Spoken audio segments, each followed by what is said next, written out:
So, lifestyle changes other than these food that we avoid. Is there any other lifestyle changes we can make to stabilize this hormone? Yes. Stabilize this hormone and reduce migraine frequency? Is it possible for us to do that?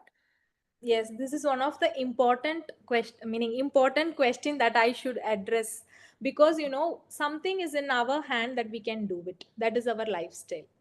So Mhm. when we talk about lifestyle, actually the American Migraine Foundation has given a mnemonics called SEEDS. Sorry? SEEDS, SEEDS. Okay, cease. Seeds, yeah. Okay. Meaning, why I'm saying means maybe they will remember this, what I should focus on my lifestyle. They will remember the seeds. That is why I'm mentioning. When we say S means the sleep.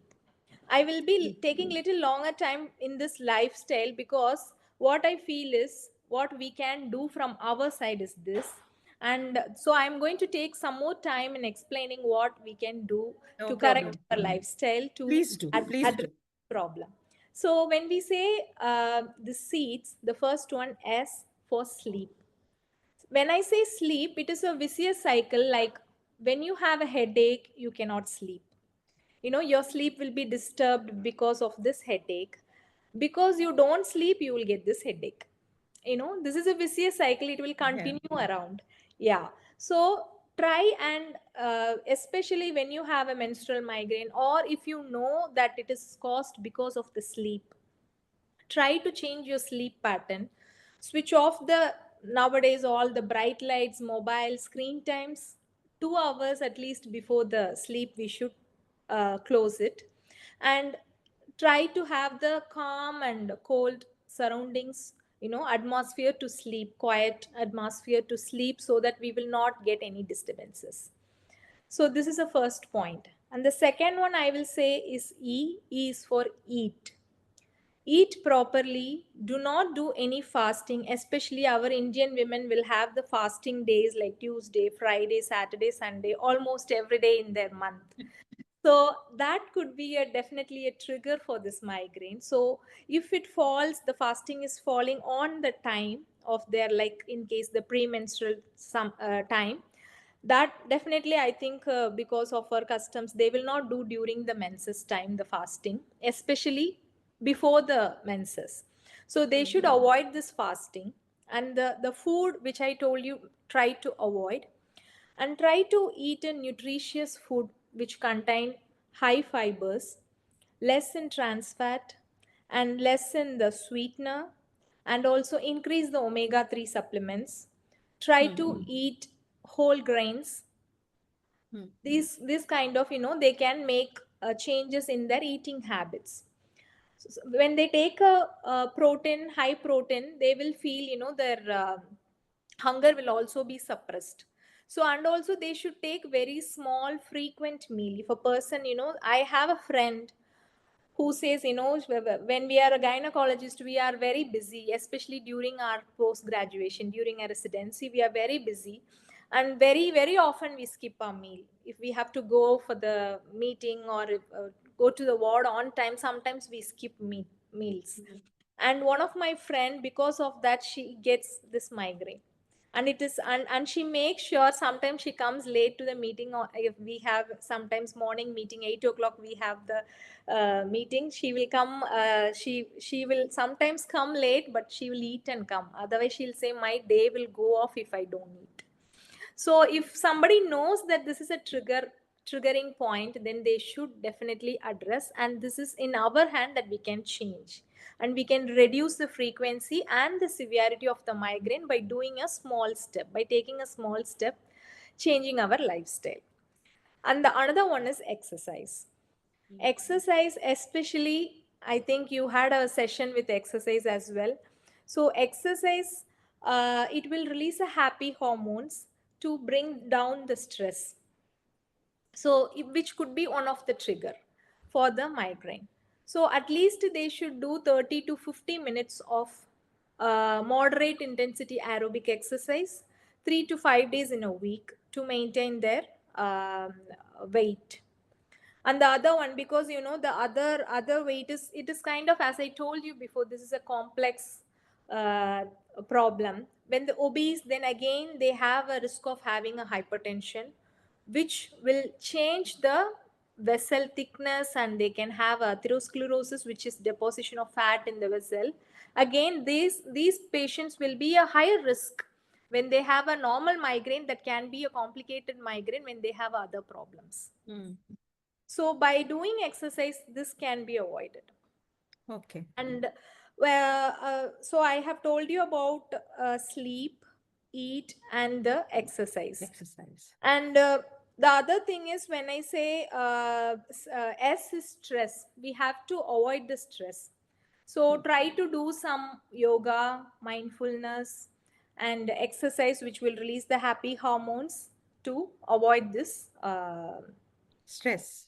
stress, especially. So these are all the things we should follow. The Okay. diet, the D is for diet, we should follow the proper high fiber protein nutritious diet. And there are some supplements that can take they can take, like uh, riboflavin vitamins, and coenzyme Q vitamins, and magnesium. These are all the supplements which can help to reduce the migraine. A good tip, doctor.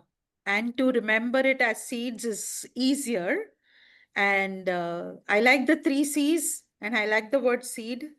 I already, those are, stored in my mind, and I'll be, now I'm thankfully free of migraine, but I know how many of my friends are still suffering.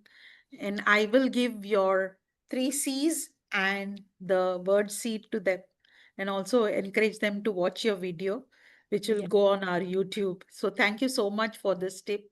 I have one more question to ask you, or rather two, before I will call Devi for the audience question. So you didn't include water. Yeah. So is hydrating ourselves is as important for migraine, or because lack of water is what I was told, that I don't hydrate myself well, because I don't like to use the public toilet outside, even if it was the office one. I used to not drink throughout the day. That was one of the things that the doctor said, that I'm not hydrating myself. You said something about vessel becoming thicker, Yeah. and so that is related to that. That's what I wanted to ask. See, you have rightly mentioned, I missed the dehydration. Yes, it is also one of the trigger, the dehydration. So we should hydrate ourselves, because when you don't drink, hydration, when you have a dehydration, Hmm. there the blood vessels, the blood inside our the vessels, the blood can become thick, Huh. more concentration, what we call it as, it became thick, and that can be one of the risk for the blood clot. Hmm. So that is very, you have very well noticed that dehydration, which is one of the very important factor which can trigger the migraine. Migraine. So drinking enough water is as important as all the other points that you mentioned. Yeah. Yes. So is migraine connected to high risk of stroke or other complications? Can it uh, change to that if we don't treat migraine? Is it as harmful to us as they mention, or it's just a myth? See, when you say the stroke, yes, definitely they have a higher risk of having a stroke, especially the ischemic stroke, ischemic type. There are two types, and this ischemic stroke, particularly those who have migraine. Hmm. And when we say stroke, there are migraines types, like with aura and without aura. In the aura, there are two types. One is the uncomplicated aura, the another one is a complicated aura. Hmm. So, as I mentioned, when the women with migraine and the complicated aura, usually it is not only because of the hormones. Definitely there could be other reasons as well, Hmm. that they why they are having a migraine with complicated aura. And those are the women, or those are the patients who have a higher risk of ischemic stroke, Hmm. especially before the age of 45. Younger stroke, that's what we say, because Younger usually, stroke. yeah, usually stroke is common, like when they get older, like commonly what we say is more than 65 years, at the age of Hmm. 60. Hmm. But when the women or the patient who has migraine with aura, and the So complicated aura, aura is the second stage of the state of going into migraine, isn't yes, it?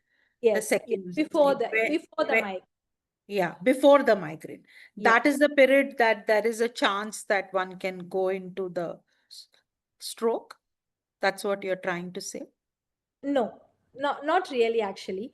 The reason for that, the Ah, reason reason for for that. that Okay. aura, because Ah. normally not everyone who has a migraine will have an aura. And Hmm. the person who have aura also, there are complicated one and the non-complicated one. Hmm. Non-complicated one, when we are where in the start of the conversation that you have said that the smell you don't like, that usually Hmm. they'll be very sensitive to smell, light and sound. But Hmm. when I say complicated aura, they'll feel numbness or tingling. There will be changes, Oh, weakness in their body, one side of the body. okay. Hmm. So that almost, the sometimes they will take a by mistake that this could be a stroke. Hmm. That Hmm. is called as a complicated aura. When Oh, they have, the reason is something else, not the hormones. So not the those are hot. yeah, those Hmm. are all the women who have a high risk of having a stroke in their life. Okay. All right. Whatever it is, I think when you have those symptoms, it is better to go check with a professional and take an advice, isn't it? Yeah, definitely. I would recommend to get a help from the healthcare professional to address Yeah. their problem, and from there we can take it forward. Like the either it can be your family physician. You just go to them, and they will decide where you have to go, whether to do the investigations, or you have to be referred to the eye doctor or the neuro doctor or the gynecologist. They will Hmm. decide. Okay. Okay. My last question, doctor, and then I will hand over. It's about medication, usually for migraine. I think world over it is famous. Pontiac 500 is been taken by many of us without going to the doctor. Uh, One of my friend's husband used to get migraine, and he was the one who introduced me to that. The pain used to subside, but I know that the pain has just been controlled. You can feel that it is lingering somewhere behind. So, Yeah. is this medications that we take, does it affect us in any other way, like, heavy periods or uh, endometriosis? Does it lead to any of these things, or, painkillers are okay to take when it's unbearable? Actually, when you say when you say this is painkiller, the painkiller is the first one that we give, like NSAIDs. If that the if it is not settled, then we will go into the next step Hmm. for this migraine. And what I would suggest is, without self medication, that we will, because the pain medication, when we say pain medication, there are varieties of pain medication. One Correct. can cause damage your liver, one can damage your kidney. So it's better to get the help from the healthcare professional, and they will decide which is suitable for you. I Hmm. tell my patients very often, because they nowadays, it's become very common to go to the Google, put all our symptoms, and Google will tell you the diagnosis. Yes. First, the Google will tell the diagnosis, and then they will come to the doctor and they will check whether I have this problem, whether I have this problem. So we are, the doctors are now for the second opinion. First is the Google, Yeah. and then we are for the second opinion. So what I tell my patient is, see, Google will tell the overall problems. Yeah. Only General. doc, It yeah, generalizes everything. It's not yes, specific for that particular yes, person. yes. So when you go to the doctor, doctor will take a detailed history, and they will check what risk factors you have, which is suitable for you, what are all the tests you should have, and what is your diagnosis. They will come to the conclusion. Correct. So that's in the same manner, the not only the medication part, even the, the causes, to rule out the causes. If it is Mm, the menstrual, as the talk today is about the hormones, if it is mm, related to the hormones, then the painkiller will help, but as you say, it is kind of, the pain is taken away but you still feel that will be yeah. there. Mm, So the hormonal substitution can help some women who's having a pure menstrual migraine. These mm, hormones are like available in many forms. If they are, we should, when we are starting on hormones, we should always rule out the other risk factor, whether is she suitable to take the hormones or not. mm, And when I say hormone or the painkiller, this will not cause any of the endometriosis or other menstrual problem, as you have mentioned. okay. Um, Actually, the hormonal medicines we give for the treatment of endometriosis and the heavy menstrual bleeding as well. Okay. So this will not lead to them. Definitely, it will help them. But before that, there are other risk factors whether this woman is suitable for a hormonal pills or not. No. That we should check, and then we will start them. If we think that she will be benefited with this hormones, then we will start. And there are many types available in the form of tablet, in the form of patches, in the form of vaginal rings. And Mm, there is something called top up medicine, that means only during the last week of the menses, when they are really feel, they will take. mm, And the other thing is, there is something called prophylaxis. That means if the women knows that this is the time I'm going to get my migraine, or if they are going through some, as the steps I have told you, the prodrome, then they should take the painkiller, the mm. NSAIDs, what we You say. can take it Yeah, before the migraine I, becomes worse. yes, yes.